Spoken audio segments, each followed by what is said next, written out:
नमस्कार। आशा करता हूँ, प्रार्थना करता हूँ कि आप सब लोग खुश होंगे, स्वस्थ होंगे, सुरक्षित होंगे। सिलसिला शुरू करते हैं, आगे चलते हैं और मैं आपको गेट पे रोज देखता था बच्चों को छोड़ते हुए। हम लोग देखते थे सभी। कितनी बार आपको अपने घर पे अपने बच्चों की आंखों में आंखें डाल के बोला है I love you, making a proper eye contact and then saying those words from your heart और घुटने के बल झुक के, ऐसे ऊपर से नहीं।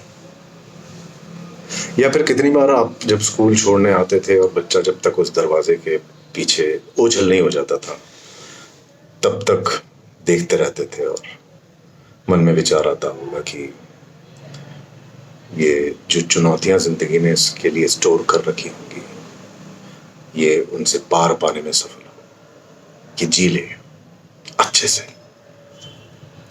या जब हम उनको सुलाने ले जाते हैं कई बार गोद में, तो कितनी बार सुलाते वक्त उसकी तरफ देखते वक्त ऐसा लगा हो कि या मन में विचार आया हो कि इसकी जिंदगी में क्लैरिटी रहे, उद्देश्यपूर्ण रहे और खुशनुमा रहे। अमूमन रोज ही, यू माइट जस्ट अटर कि व्हाट इज दिस, अमूमन रोज ही या infinite times this is happened in your lives.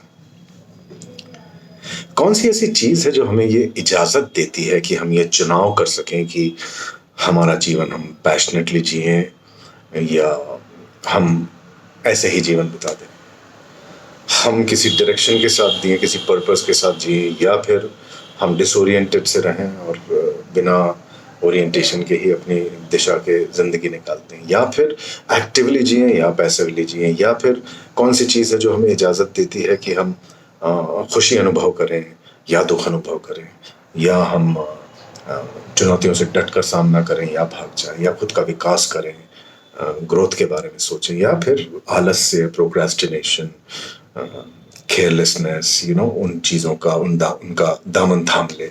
कौन सी ऐसी चीज़ है? So there's only one powerful word and that is beliefs. Beliefs. धारणा, विश्वास, भरोसा, आस्था. And then we say that belief system, his or her belief system is dash, whatever. और ये आता कहाँ से है? Beliefs कहाँ से आती हैं? तो ये हमारे घर से शुरुआत होती, माता पिता, दोस्त, दादा दादी, फ्रेंड्स, और जो दुनिया जिससे हम इंटरेक्ट करते हैं, जिससे मिलते हैं, वो ये सब अनुभवों के रूप में एक शक्ल लेती है और हमारी जीवन की यात्रा में इसका बहुत बड़ा रोल रहता है।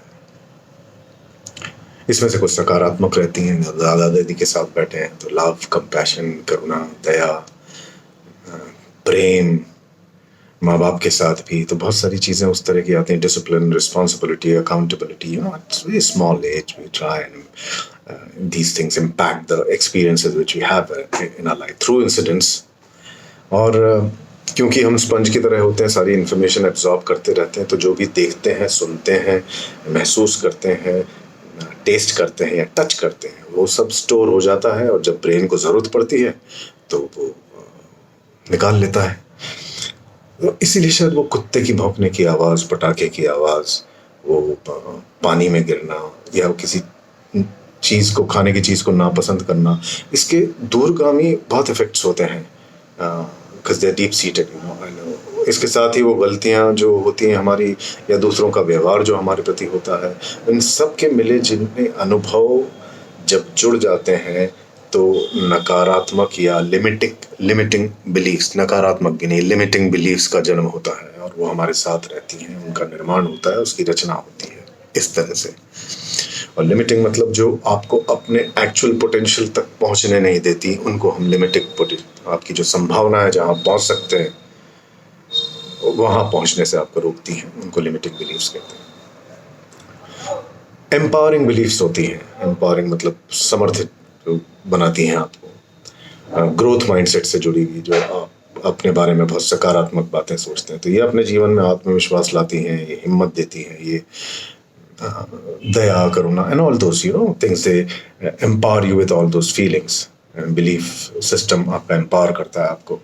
और दूसरी तरफ जो सेल्फ लिमिटिंग बिलीफ्स होती हैं, ये सबकॉन्शियस माइंड में जाके जड़ हो जाती हैं, जो इसके बारे में अभी हमने बात की थी, और हम उससे लिपटे रहते हैं।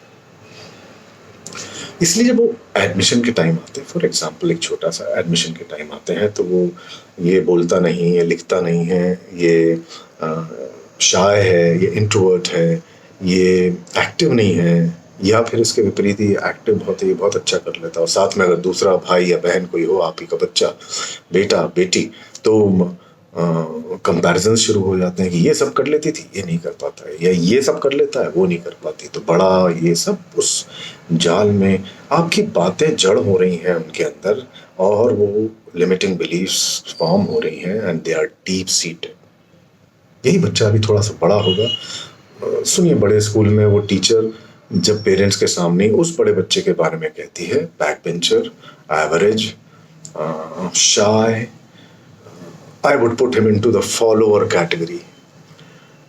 He is not into that leadership kind of a role.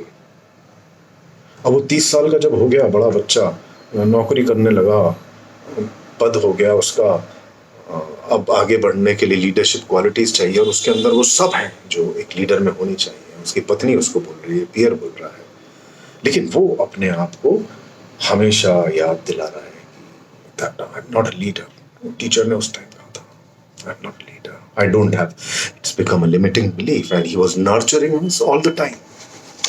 So family belief and expectations can have a huge impact on the way you think about money, relationship, work, and how happy you deserve to be. That also can be, affected. It has a huge impact. So we know that we have unlimited potential. We know that we can do anything we want to, and we have immense possibility inside us. We are a big creation machine. So हम सब चीज़ों पे धीरे धीरे अपने इस environment और इस अनुभवों से ब्रेक लगाते रहते हैं. इट्स लाइक दुनिया को एक सुराख से देखने की कोशिश कर रहे हैं. Those are limiting beliefs. How can we overcome them? क्या करें? माइंडफुलनेस प्रैक्टिस करेंगे. काम रखने के लिए बहुत ज़रूरी होता है, ताकि ये जो ट्रैवर्स करती रहती हैं थॉट्स बहुत सारी, उनको थोड़ा आराम मिले. ज़्यादा सोचने से बहुत कॉन्फ्लिक्ट क्रिएशन होती है. तो you need to give yourself a pause. Then you need to have clarity about what you want to do in life. Then you need to have goals, you need to have a purpose in your life. Then you have to reprogram yourself. तो reprogram करने के लिए अपने से प्रश्न पूछने पड़ेंगे. तो हम क्या टाल रहे हैं, हम आत्मविश्वास की क्यों कमी है, किस कारण से है, हम किससे डर रहे हैं, किस स्थिति से, लोगों से, चीज़ों से क्यों भागते हैं, चुनौतियों से. These are the questions you need to put yourself so that you can identify. उनकी पहचान बनानी पड़ेगी कि अच्छा ये आइडेंटिफिकेशन कर लिया उनका, फिर उसके बाद प्लानिंग, फिर strategize, and then action, implementation. All right, evidence लाना पड़ेगा कि ये जो बात आ रही है, सीपन हो रही है, उसको डिस्प्यूट करना पड़ेगा और उसको रिप्लेस करना पड़ेगा पॉजिटिविटी से. उदाहरण के तौर पे, जैसे ही बड़े होंगे और पैसा सब जब समझ में आ जाता है, तो money can't come to me easily, ये अपने आप से कहना वाक्य लिमिटिंग बिलीफ पैसे को लेकर. या फिर ये कहना money is the root of all evils, generalized. Okay, but you remind that to yourself every time. Relationships में अगर आपको कहना no one loves me, I am unloved, I am unwanted, मेरे पास कोई हमेशा ऐसा होना चाहिए जिसकी वजह से मेरी जिंदगी सार्थक बनती है. वर्क पे, काम करने की जगह पे, I have no special strengths, I have no enough experience, I have no this, I have no that.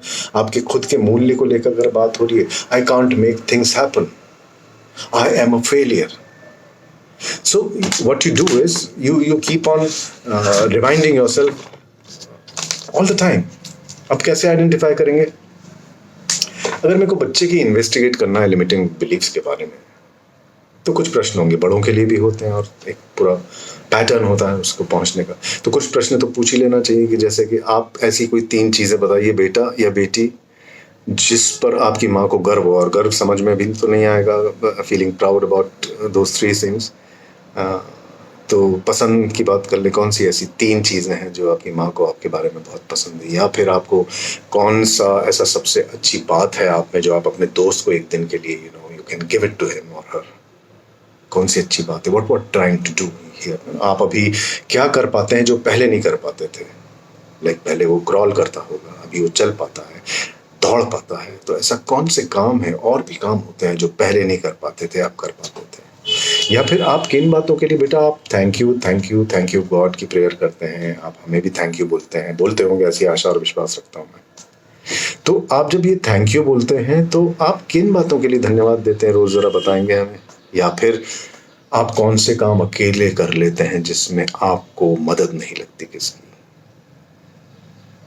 Way to investigate those limiting child's believes. Alright, तो आज हम लिमिटिंग बिलीफ्स के बारे में हमने बात की। तो शुरू में हमने देखा कि बिलीफ्स क्या हैं और लिमिटिंग बिलीफ्स क्या होती हैं, ये सिस्टम कहाँ से आता है, एम्पावरिंग बिलीफ्स क्या होती हैं, ग्रोथ माइंडसेट क्या होता है। हमने कुछ उदाहरण लिए काम करने की जगह पे, रिलेशनशिप्स को लेके, वर्क को लेके, यू नो।